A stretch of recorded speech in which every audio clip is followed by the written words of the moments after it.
Bienvenido sea cada uno de ustedes a esta primera entrega de Viviendo.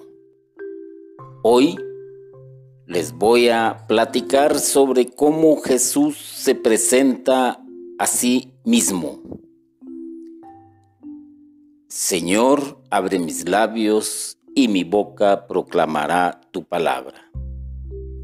Jesús, después de su bautismo, hizo un retiro espiritual en el desierto y luego fue a la sinagoga de su pueblo.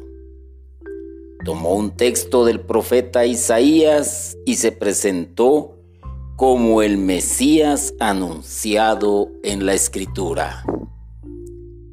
Nadie lo conocía.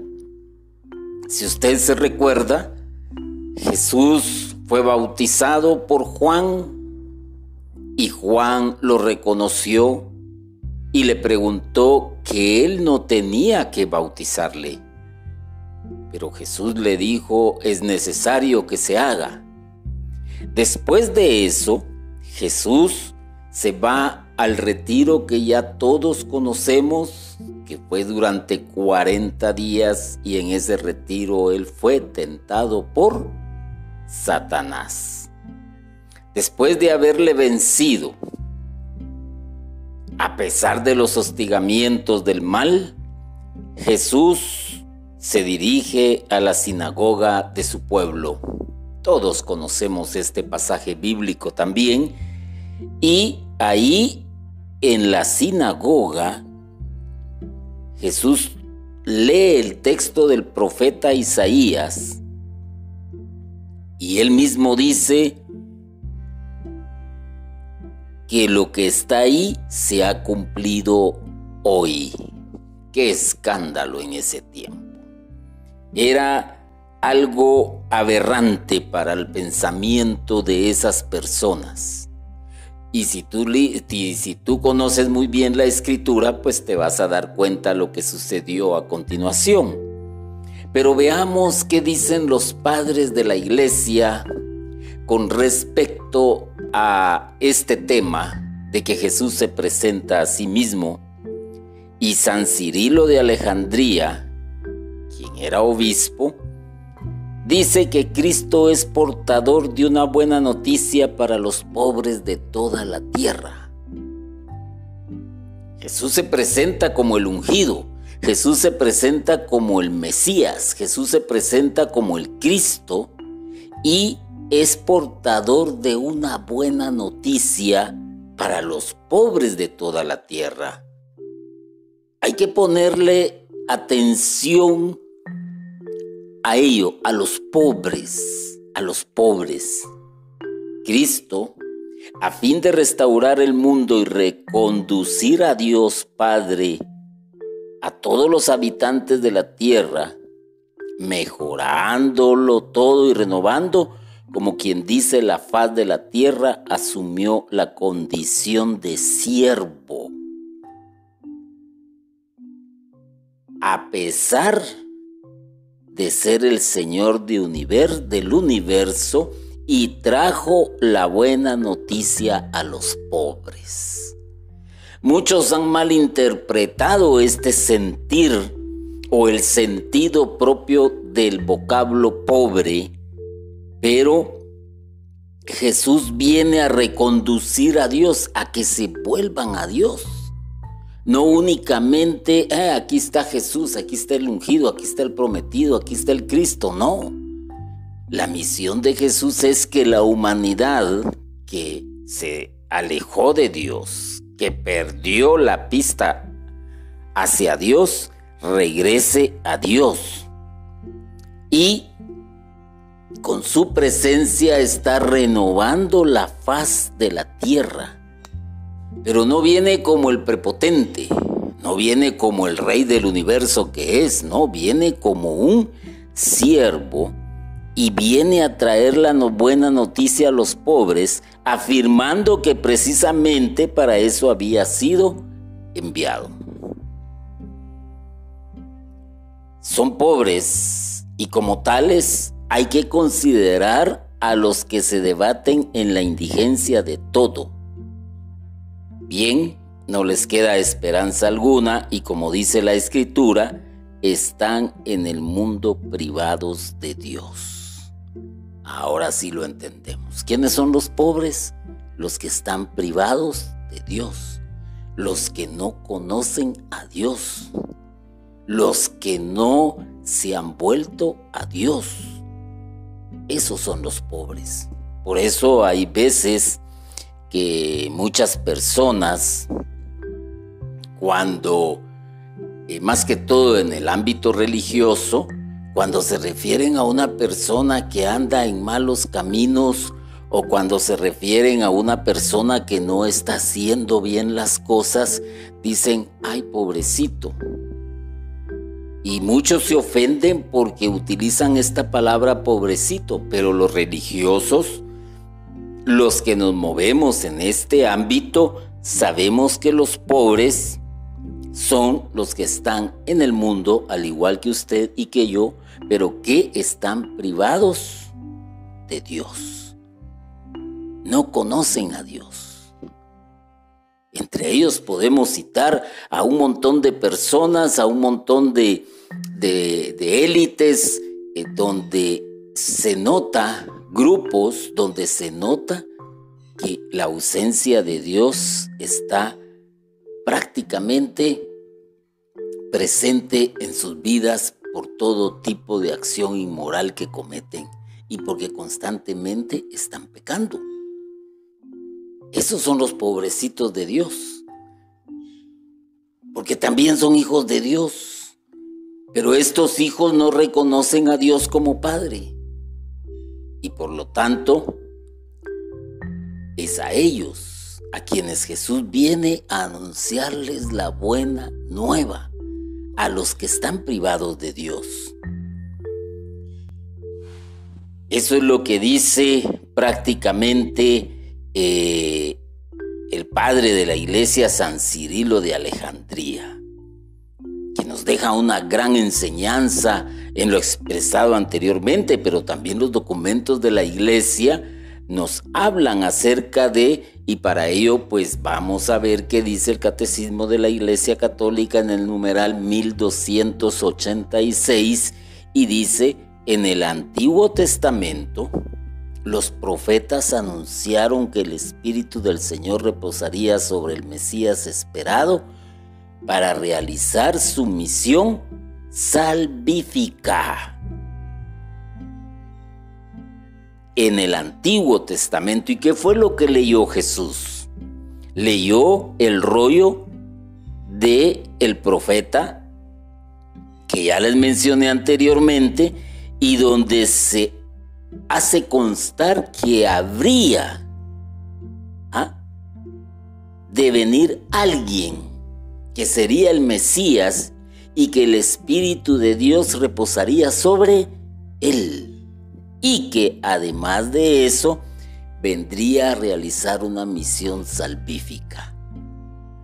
El documento de la iglesia que acabo de mencionar pues lo está diciendo.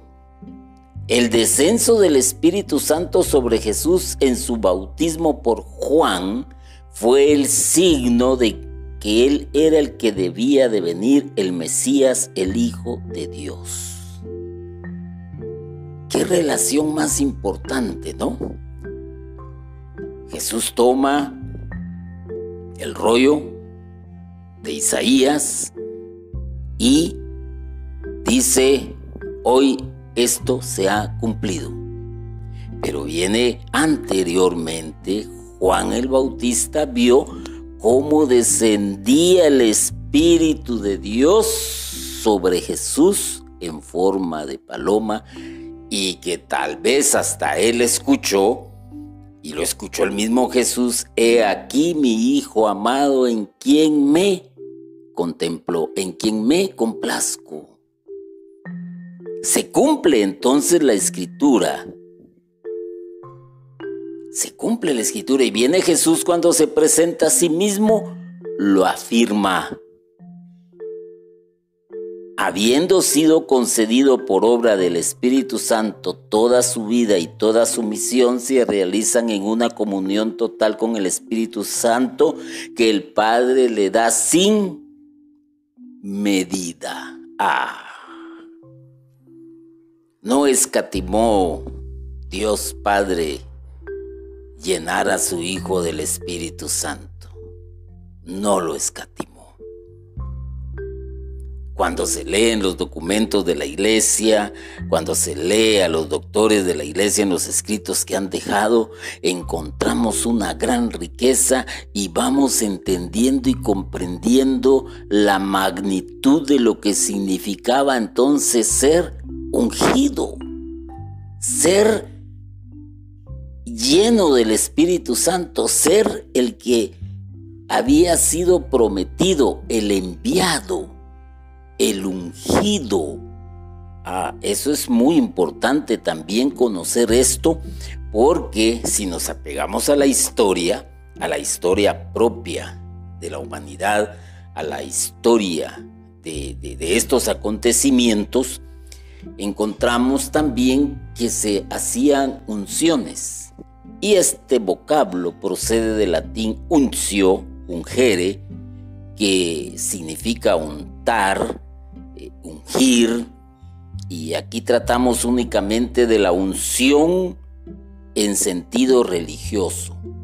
El vocablo hebreo, lo mismo que el griego, Christos, eso significa Cristo porque Jesús es el ungido por excelencia. En griego le llaman Cristo. Recordémonos que hay en el Evangelio, cuando se lee, hay ocasiones en que se menciona como el ungido y hay ocasiones en que se menciona como el Cristo. Esto se debe precisamente al lenguaje, al vocablo, y el vocablo hebreo que es Meshiach, que significa Mesías, que significa ungido, es equivalente al griego Cristo, porque Jesús es el ungido. ¿Y quiénes lo habían revelado anteriormente? Pues los escritores del Antiguo Testamento. Por eso no es casualidad que Jesús haya abierto el rollo del profeta y lee lo que dice ahí, y él no tiene empacho ni duda alguna en decir: hoy se cumple la Escritura. Imaginémonos en la mentalidad de ese tiempo. Esta gente para ellos fue un escándalo de tal magnitud que era digno de ser apedreado. Pero en el Antiguo Testamento eran ungidos con aceite, personas y objetos para separarlos de lo profano y dedicarlos al servicio de Dios. Eran consagrados a Dios, entregados a Dios. El ser ungido no es cualquier cosa, tiene un gran significado. Y en las Sagradas Escrituras, en el Antiguo Testamento, se menciona mucho la unción con aceite. Por eso es que cuando, por ejemplo, se apartan imágenes que se consagran para su veneración, en los templos se les ha ungido. Quiere decir que se ha separado, salen de lo pagano para entrar a ser apartado para Dios, y para ello pues entran personas y objetos. Por eso la iglesia no está equivocada. Cuando unge, cuando consagra, la palabra que se utiliza hoy ya no es ungido, la palabra que se utiliza hoy es consagrar, consagrar al templo, consagrar al servicio, consagrar a la misión, consagrar al ministerio. Y entonces quiere decir que aquello que está va reservado para el mundo y que está en el mundo, es automáticamente apartado para el Señor. Ya se puede entender entonces. Ahora imagínate esto. Esto es muy importante también tomarlo en cuenta. Todo aquel joven que ha sido confirmado en la fe y que conocemos el sacramento de la confirmación, hay que ponerle atención a algo. Ese sacramento implica una unción, porque el sacerdote, en este caso el obispo, cuando él no puede, pues delega la función en un sacerdote. El obispo unge la frente o la cabeza, como usted lo quiera ver, al que profesa y renueva los votos de la fe. ¿Qué está diciendo con esto? Que lo está apartando del mundo, que lo está consagrando a Dios, y por lo tanto ya no tiene que hacer cosas que hace el mundo. Difícil de aceptarlo. Difícil de aceptarlo porque hasta los mismos padrinos y los mismos padres de familia a veces convierten esta consagración en algo profano cuando hacen fiestas donde abunda el licor, donde abunda la música pagana y tal vez se convierte, por así decirlo, en un buen pretexto. Entonces empiezan a profanar lo sagrado, porque en ese momento este joven, mujer, hombre, pasa a ser un apartado para Dios. Recordémonos que el sacramento del bautismo, póngase atención a esto, el sacramento del bautismo inserta a la criatura en el reino, además de lavar, purificar, además de que desciende el Espíritu Santo sobre él. Jesús se bautizó y descendió el Espíritu, pero el Espíritu quizás hizo una doble función acá también. Lo ungió de una buena vez. Por eso es que Jesús, cuando abre ese rollo, no duda, vuelvo a decirlo, en afirmar que se ha cumplido ese día. Entonces, para entender un poquito más el porqué de los objetos, podríamos decir también que el tabernáculo, su mueblaje y los vasos fueron ungidos, así como también especialmente los levitas de la clase sumo sacerdotal que habían de servir en el tabernáculo y en el templo. Bueno. Todo lo que estaba apartado para Dios, todo lo que estaba para el servicio de Dios era ungido. Y en ello pues vemos el tabernáculo, y aquí no voy a hacer referencia más profunda en este sentido. ¿Por qué razón? Porque el tabernáculo ya sabemos qué era, ya sabemos que tenía muebles y ya sabemos que habían vasos sagrados, y estos iban a servir en el templo. Hay que también hacer una referencia a la unción de profetas, apartados, separados del mundo para servirle a Dios, para hablar en su nombre, para estar con Él. Pero la mayoría de las referencias son acerca de la unción de los reyes, ya desde el principio de la monarquía hebrea. Y esto lo sabemos. Basta con leer las Sagradas Escrituras para ver cómo se ungía a los reyes. Y podrías leer, por ejemplo, el libro de Samuel, podrías leer el libro de Crónicas, y por su condición de pueblo consagrado a Dios, todo Israel es llamado también el ungido. Aquí viene algo muy interesante en lo que les voy a decir. ¿Por qué digo que es muy interesante? Porque Christos no es una referencia a Jesús de Nazaret a pesar de las apariencias. En el Nuevo Testamento es abrumadora la evidencia de que Jesús de Nazaret es el ungido por excelencia. No es un nombre propio. Póngale atención a eso. No es un nombre propio, porque ya dije anteriormente que Cristo es ungido. Ese es el significado de ungir. Cristo en griego. Entonces, no es un nombre propio, pero hace una referencia el Nuevo Testamento en ese sentido porque hay evidencia abrumadora. Por ejemplo, se menciona 529 veces, siempre aplicado a Jesús de Nazaret.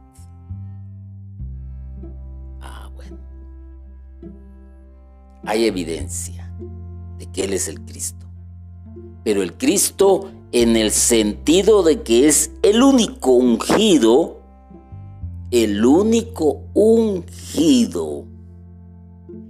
para realizar la obra de Dios acá en la tierra. No hay otro. Nosotros hemos sido ungidos, ya lo dije, hemos sido ungidos. Incluso el ungir con aceite también recordemos y no olvidemos de que también se utiliza para sanar a los enfermos.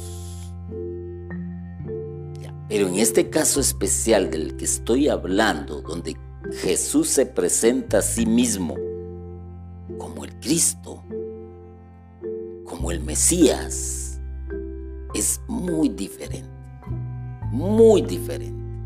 porque no hay otro, ni fue otro prometido más que Él, que iba a nacer de una virgen. También, hablando de la historia, se da el caso curioso de que solo en las comunidades greco-romanas, donde no se entendería su significado, perdió el artículo formando el nombre Jesucristo. ¿Por qué digo el artículo? Porque el primer artículo que se menciona es tou.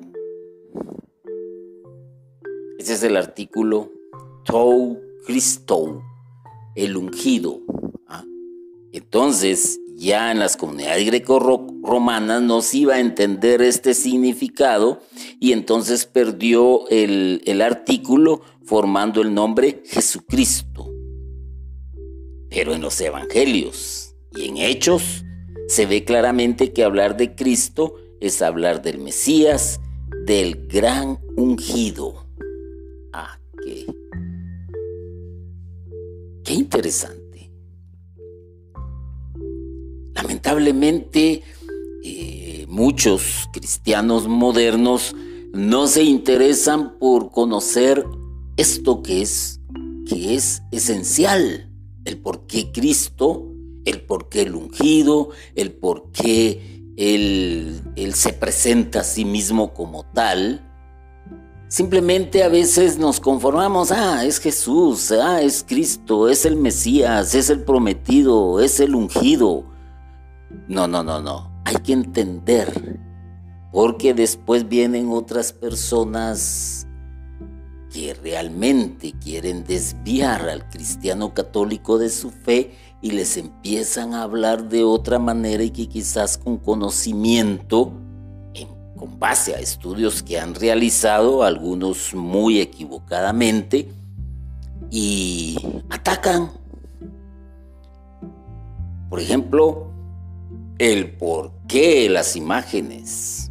Pero si una imagen es pagana, claro. ¿Quién la hizo? La hizo un hombre. ¿De qué material? Tomado de la tierra, de barro, de arcilla, de yeso, de cerámica, de resina, de lo que tú quieras, de madera. Elementos tomados de la tierra. Y entonces, ¿por qué van ustedes y la palabra en lugar de venerar dicen adorar? Bueno, pues podríamos decir, primero, no se les adora, segundo, se les venera, se les respeta, porque fueron consagradas, apartadas del paganismo para consagrarlas a Dios y que estén en el templo. Esa es la gran diferencia, pero como desconocemos muchas de estas cosas, a veces muchos se dejan envolver.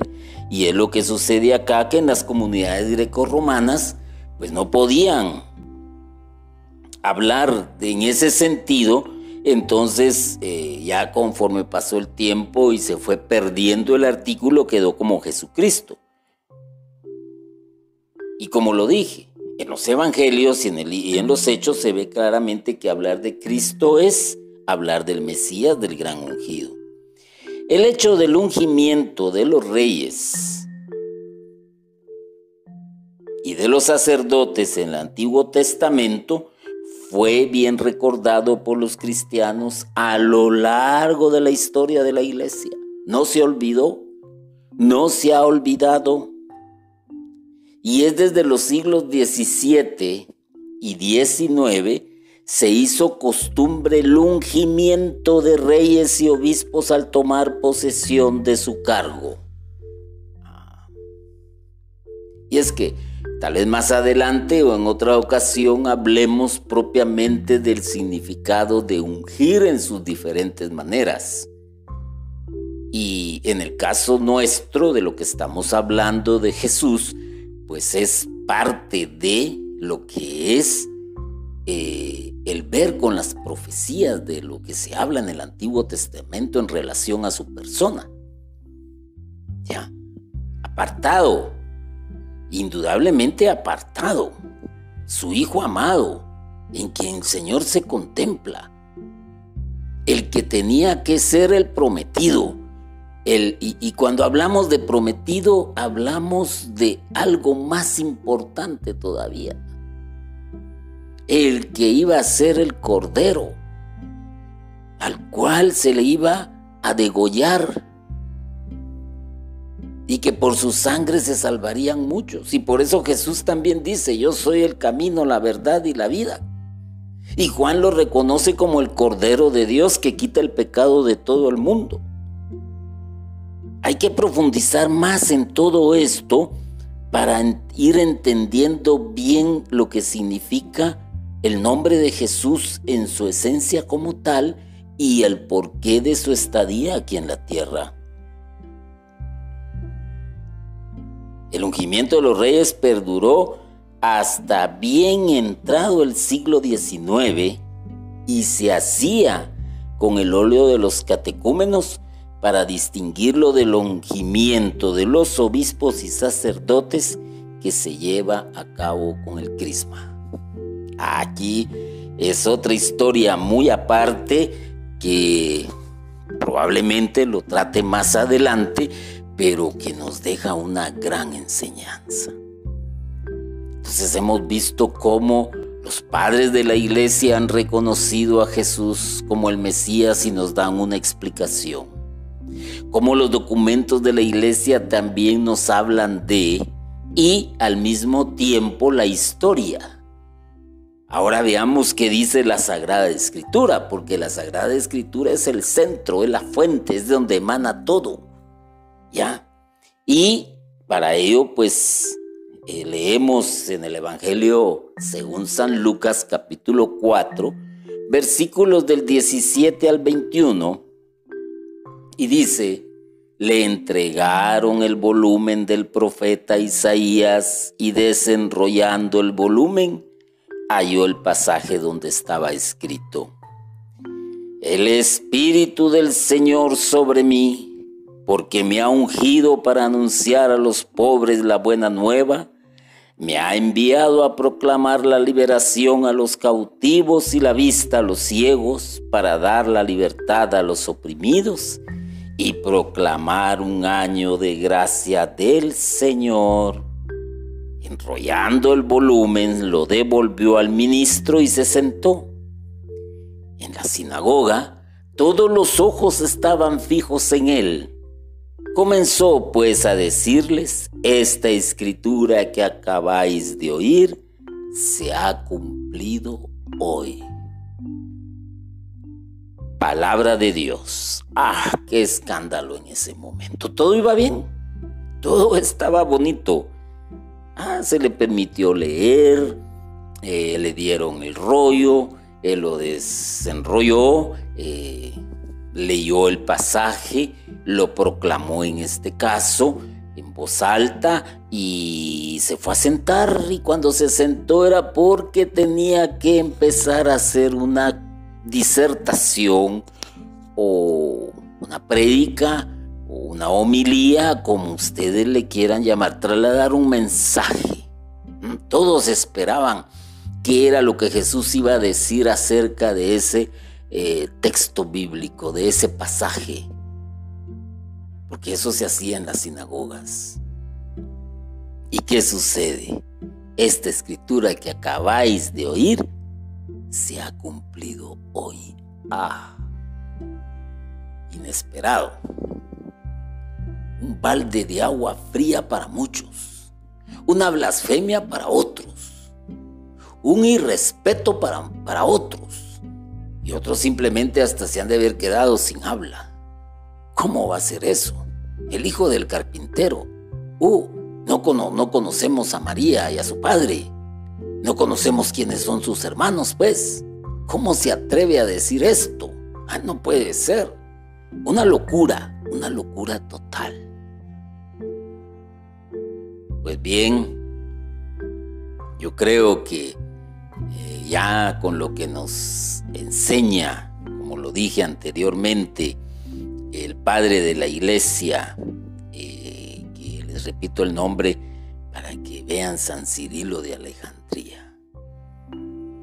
Cristo es portador de una buena noticia para los pobres de toda la tierra. No lo olvidemos. No confundamos, vuelvo a repetirlo, el término pobre con aquel que no tiene recursos económicos. No, esto va más allá. Y él mismo, en lo que nos deja, nos dice: son pobres, y como tales hay que considerar a los que se debaten en la indigencia de todo bien, no les queda esperanza alguna, y como dice la Escritura, están en el mundo privado de Dios. Te lo está diciendo un obispo, te lo está diciendo él. ¿Cuándo lo escribió? Hace añales. El Catecismo de la Iglesia Católica también nos dice: en el Antiguo Testamento los profetas anunciaron que el Espíritu del Señor reposaría sobre el Mesías esperados para realizar su misión salvífica. En el Antiguo Testamento los profetas lo anunciaron. Se veía venir y se cumple justamente. Se cumple justamente cuando Jesús se presenta en la sinagoga. Pero aquí es donde también entra el discernimiento y la acción del Espíritu Santo en los hijos de Dios para entender y comprender las Sagradas Escrituras y no escandalizarse como lo hicieron muchos en esa ocasión. Entonces yo te pregunto a ti, hermano y hermana, ¿cómo te presentas a ti mismo? Muchos van a decir: me presento como el doctor fulano de tal, me presento como el arquitecto o arquitecta fulana de tal. Otros dirán: pues yo me presento como el presidente de la asociación. Otros dirán: yo me presento como un servidor de la Iglesia Católica. Qué bonito. Qué bonito, pero cuando vemos los elementos que lo integran, podría ser, para ampliar un poco la pregunta, como un ungido, como un apartado del mundo, como un consagrado al Señor. La respuesta, ¿quién la tiene? Indudablemente la tienes tú. Yo no la tengo. yo no puedo hablar de ti porque no te conozco. Aquellos hablaron de Jesús. ¿Acaso no es este el hijo de tal? Y sus hermanos son tal y tal. Y entonces, ¿cómo este va a ser el ungido? ¿Cómo este va a ser el Mesías? ¿Cómo este va a ser el prometido? ¿Y cómo te presentas tú entonces? Como un ungido. ¿Acaso este no era el ladrón? ¿Acaso este no era la prostituta? ¿Acaso este no era el drogadicto? Pero un momento. Hay acciones que hacen que la gente cambie su manera de pensar acerca de tu persona. Y entonces dentro de estas acciones, otra gran pregunta es: ¿anuncias la buena nueva? ¿Te desvives por anunciar la buena nueva? El que conozcan a Jesús que los conduce al Padre, el que habla a tiempo y destiempo en momentos puntuales, en los círculos sociales en los que se mueve, trabajo, comunidades, colonias, condominios, en el bus, podríamos decir transporte público. Anuncias la buena nueva a aquel que miras que está privado de Dios, que está pobrecito. Ya van dos. Preséntate a ti mismo como quieras, como un católico, como un servidor, como un predicador, como un maestro. Preséntate como quieras. Pero, ¿realmente estás ungido para ello? ¿Realmente anuncias la buena nueva? ¿Has liberado a los cautivos que conoces? Yo te apuesto que conoces un montón de cautivos, de aquellos que están apresados, de aquellos que están encadenados por el mal, de aquellos que todavía creen en la astrología, y de aquellos que todavía creen en echar las suertes, en el horóscopo, de aquellos que todavía creen en la brujería, de aquellos que todavía están arrastrando sus adicciones y sus dependencias, de aquellos que están traumados, de aquellos que no han aprendido a perdonar. Esos son los pobrecitos. Esos son los cautivos. Están alejados de Dios. ¿Lo haces o te escondes? ¿O callas? ¿O eres de aquellos que dicen oír, ver y callar? ¿O eres de aquellos que dicen yo no me meto en esas cosas? ¿O eres de aquellos que tienen miedo de declarar que el aborto no es permitido, que la infidelidad no es permitida, que te digo, todo lo que el mundo está viviendo hoy, que va en un despeñadero y va velozmente hacia la perdición? Revela las verdades del evangelio a los ciegos. ¿Quiénes son los ciegos? Aquellos que no han podido ver en Jesús a su Salvador. Les has mostrado estas verdades del querigma, del amor de Dios, del pecado y sus consecuencias. O vuelvo a lo anterior, te alimentas, engordas, pero lamentablemente ahí lo quedas, no lo transmites, no lo das. Eres de aquellos que les encanta estar en diferentes reuniones sobre seminarios, talleres, ¿qué te digo más? Aprendiendo como agente de pastoral, tomar un curso aquí, tomar un curso allá, prepararse, formarse. Momento. Está bien, no está mal, hay que aprender, hay que conocer, pero algo más importante es revelar esas verdades aprendidas a los que están ciegos, a los que realmente andan perdidos en el mundo y andan en tinieblas. Y tú conoces a más de algunos. Liberas a los oprimidos. ¿Te has tomado esa molestia? ¿Cuánta gente no está oprimida? ¿Cuánta gente ha perdido la esperanza? ¿Cuánta gente ve que ya ese túnel no hay salida, no hay una luz? ¿Cuánta gente? ¿Cuánta gente ha entrado en crisis espiritual? ¿Cuánta gente no ha entrado en una crisis matrimonial, en una crisis de adolescencia, en una crisis de fe? ¿Tú los estás liberando, estás ayudando?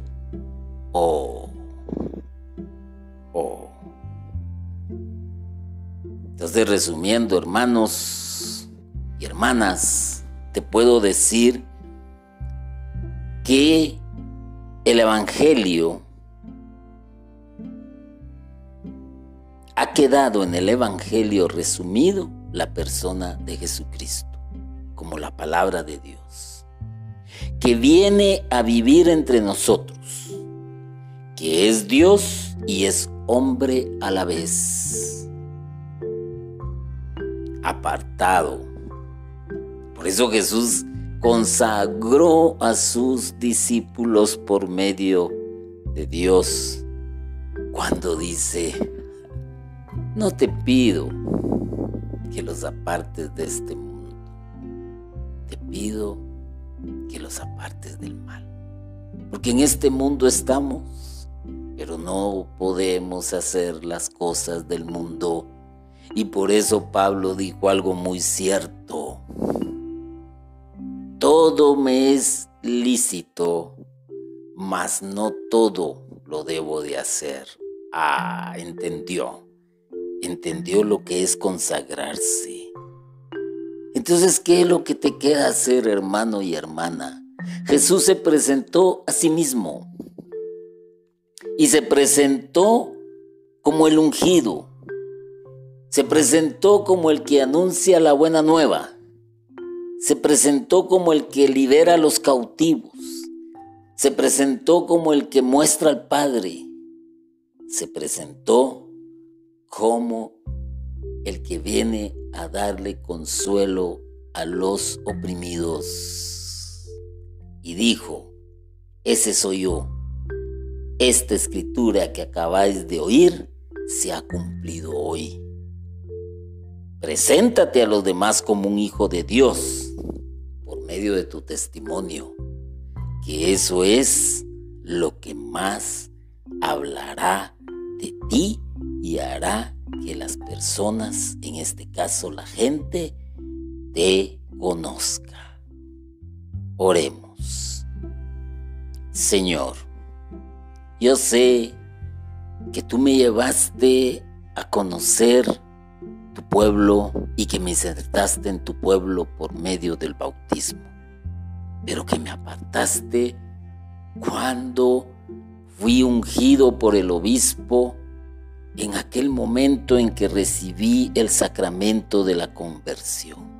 Quizás yo no lo he entendido, quizás no he entendido mi papel, pero permite, Señor, que a partir de hoy y con la gracia de tu Espíritu Santo, me presente a mí mismo como un ungido, como una persona llena del Espíritu Santo, como una persona que está consagrada a ti y apartada del mundo. Permíteme, pues, Señor, tener la fuerza necesaria por la acción de tu Santo Espíritu a anunciar la buena nueva, la buena noticia de que tu Hijo Jesucristo vino no para condenar, sino para salvar. Ayúdame, Señor, a liberar a los cautivos que conozco, a todos aquellos que están sufriendo en su prisión, en su cárcel, de sus propias concupiscencias. Ayúdame también, Señor, a revelar las verdades del Evangelio a todos aquellos que están ciegos a la palabra tuya. porque para eso me has ido formando, para eso me has ido mostrando tus maravillas y por ello me has permitido, Señor, recibir cursos, formarme catequéticamente, escuchar tu palabra en las homilías, escuchar tu palabra por medio de los predicadores, escuchar tu palabra en la radio, leer, Señor, tu Sagrada Escritura, y todo eso me está formando para conocer las verdades de tu palabra y dársela a conocer a los ciegos y que yo no me quede con ellas. Ayúdame también, Señor, a liberar a los oprimidos, porque tú me has consagrado para tal menester. Porque desde que tuve tu encuentro personal, tú, Señor, me ungiste, tú, Señor, me reservaste para ti. Te lo pido, Señor, te lo ruego. Amén. Gloria al Padre, gloria al Hijo y gloria al Espíritu Santo. Amén.